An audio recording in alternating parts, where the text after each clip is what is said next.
आज माझा Shreyas critical condition मध्ये ना, म्हणून मी गप्प बसले। पण जर तो या सगळ्यातून उठला नाही तर मी तुम्हाला सोडणार नाही काका।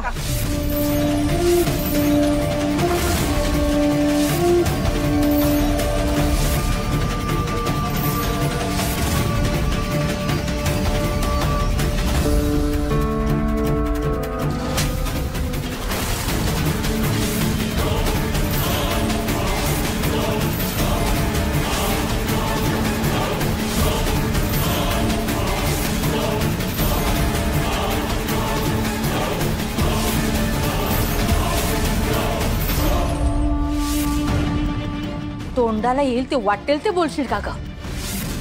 माझ्या नवऱ्यावर असे खोटे आरोप केलेस तर जीभ हासडून हातात ठेवीन।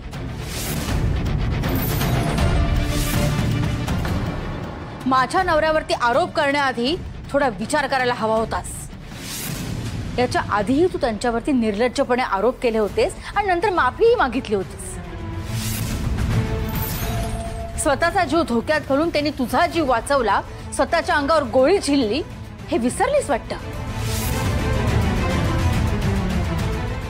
त्यावेळी तर अगदी वडिलांसारखे म्हणून आरती ओवाळत होतीस आणि आता असले गलिच्छ आरोप करतेस। अगं जनाची नाही निदान मनाची तरी लाज राख।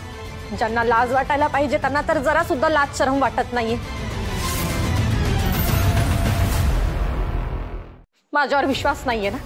नाहीये ना माझ्यावर विश्वास? मग संजय मामांना विचारा, सांगा मामा।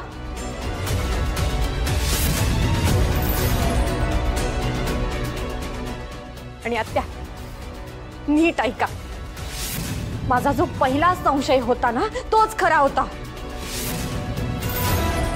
आपलं मन पहिल्या झटक्यात जे सांगतं ना तेच खरं असतं।